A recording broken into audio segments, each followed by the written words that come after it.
Pengalaman tempur Amerika yang tidak bisa direplikasi. Selama 30 tahun, Amerika Serikat membangun keunggulan udara yang tampak tak tergoyahkan. Masalahnya, keunggulan ini hanya bekerja jika musuh mau bertarung dengan cara lama. Keunggulan udara Amerika Serikat selama 3 dekade terakhir sering dibaca sebagai hasil dari teknologi mutakhir atau anggaran pertahanan raksasa. Itu tidak salah, tetapi itu hanya sebagian kecil dari cerita. Pilar utamanya justru lebih dalam dan lebih sulit ditiru. Pengalaman tempur nyata yang terus mengalir sejak Perang Teluk tahun 1991, pilot dan awak yang telah diuji dalam lingkungan ancaman nyata, menghadapi rudal darat ke udara, dan sistem pertahanan udara musuh. Lessons learned yang langsung diterjemahkan ke dalam doktrin, pelatihan, dan pengembangan sistem senjata.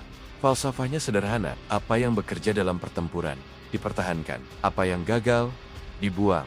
Jika asumsi itu salah, keunggulan udara Amerika Serikat tidak runtuh secara perlahan, tetapi gagal sekaligus, tanpa peringatan.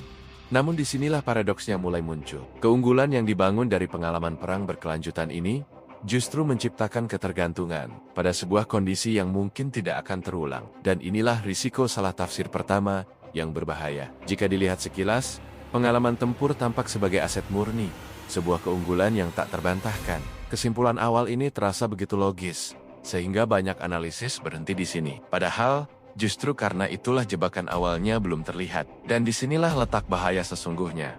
Keunggulan ini bukan hanya sulit ditiru, ia juga sulit ditinggalkan. Dan justru, disinilah kesalahpahaman paling berbahaya dimulai.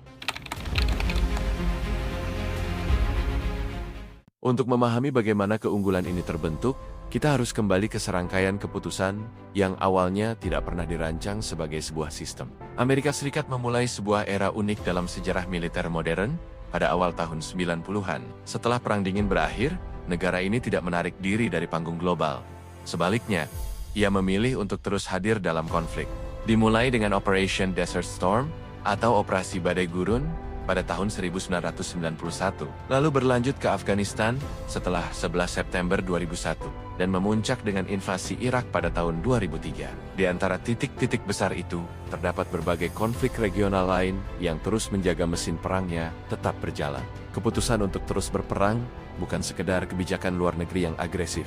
Ini adalah pilihan strategis yang membentuk seluruh ekosistem pertahanan Amerika Serikat. Setiap konflik, meski berbeda konteksnya, memberikan data mentah yang tak ternilai. Data tentang bagaimana pesawat tempur bertahan menghadapi radar generasi terbaru. Data tentang bagaimana rudal darat ke udara Soviet era 80-an masih bisa menjadi ancaman mematikan. Data tentang bagaimana jaringan komando dan kendali bekerja di bawah tekanan tembakan musuh.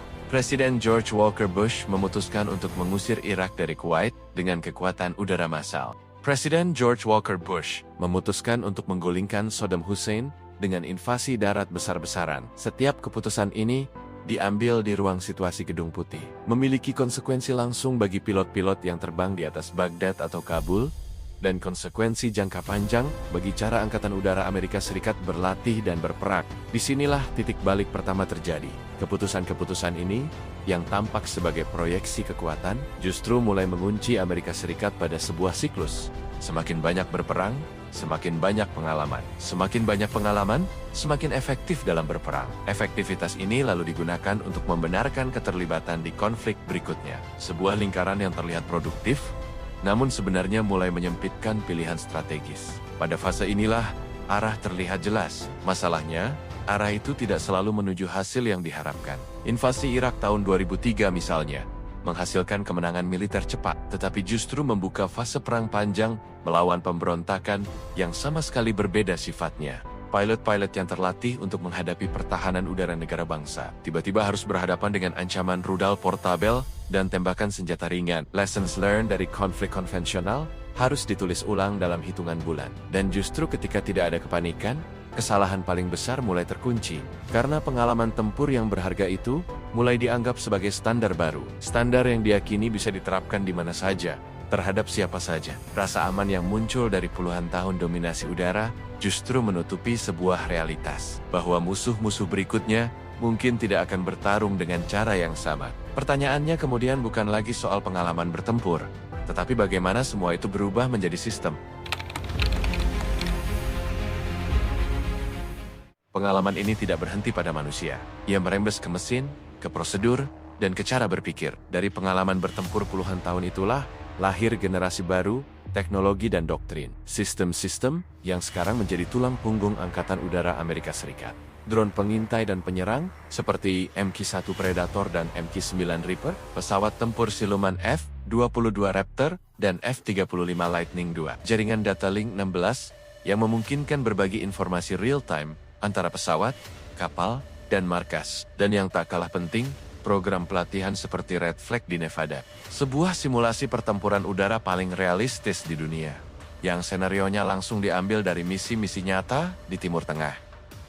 Tahun 2000-an menjadi periode percepatan. Setiap tembakan yang dilepaskan, setiap misi pengintaian, setiap near miss dari rudal musuh direkam dan dianalisis. Data ini lalu masuk ke dalam simulator. Pilot-pilot baru bisa merasakan tekanan pertempuran sebelum benar-benar terbang ke zona perang. Mereka belajar cara menghindari radar, cara mengelabui rudal, cara berkoordinasi dalam formasi besar. Semua ini membuat Angkatan Udara Amerika Serikat menjadi sebuah mesin tempur yang sangat terampil dan efisien. Teknologi dan pelatihan mutakhir ini seolah-olah menjamin superioritas permanen. Selama sistem-sistem ini berjalan, kemenangan tampak pasti. Keunggulan teknis yang terlihat sekarang seolah-olah bisa mengatasi segala jenis ancaman. Ilusi stabilitas mulai terbentuk. Keunggulan yang dibangun di sini bekerja sangat baik selama tidak ada yang meleset.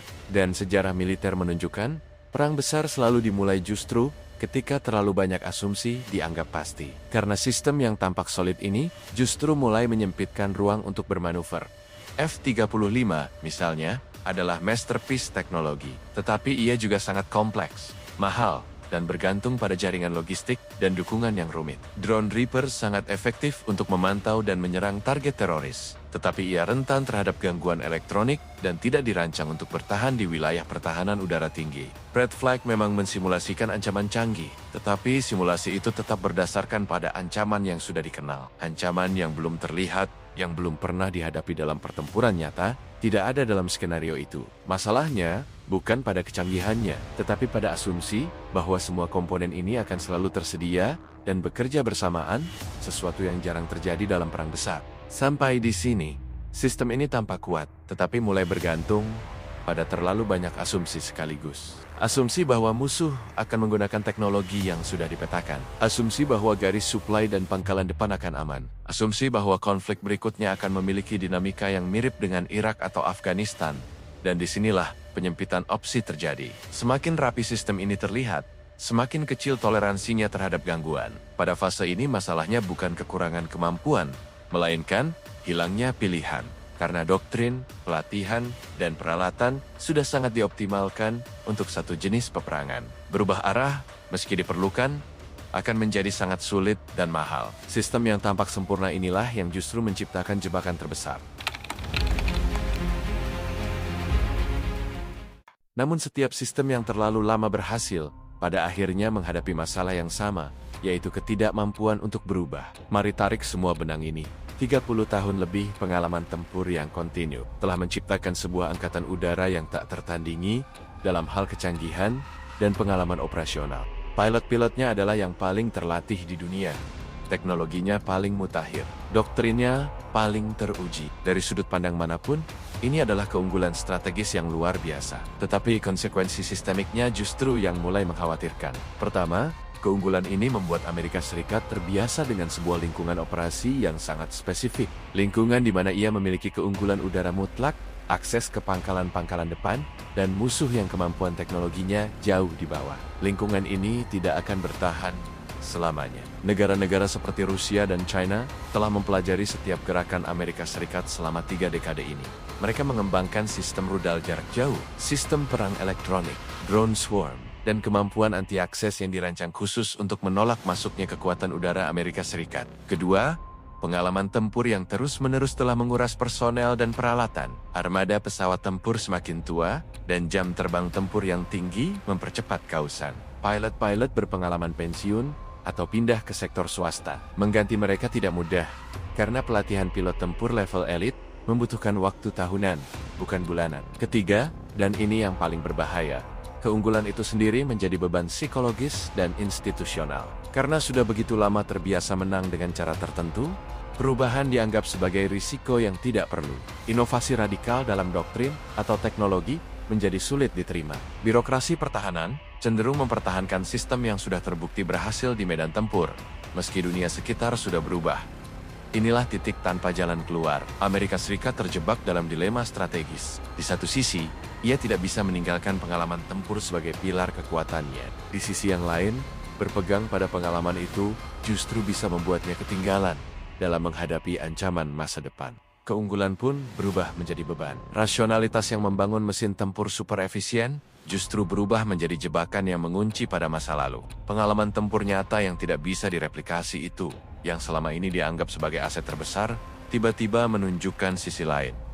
Ia bukan lagi sekedar pengalaman, ia adalah sebuah warisan. Warisan yang penuh dengan pelajaran berharga, tetapi juga dengan asumsi usang dan kebiasaan yang sulit diubah. Dan ketika musuh-musuh baru tidak berniat bertarung dengan cara lama, seluruh pilar pertama itu bisa bergetar. Pada titik ini, pilar pertama sudah terlihat utuh, dan justru karena itu, risikonya kini jauh lebih jelas. Jadi, apa yang kita saksikan bukanlah cerita tentang keunggulan teknologi semata. Ini adalah cerita tentang bagaimana pengalaman membentuk institusi, dan bagaimana institusi lalu menjadi tawanan dari pengalaman itu sendiri. Keunggulan Amerika Serikat memang dibangun dari pengalaman tempur yang tak tertandingi, tetapi keunggulan itu datang dengan harga yang mungkin belum sepenuhnya disadari. Dalam dunia strategi, tidak ada yang permanen. Bahkan keunggulan yang paling kokoh pun bisa berubah menjadi kerapuhan jika fondasinya terlalu bergantung pada kondisi tertentu.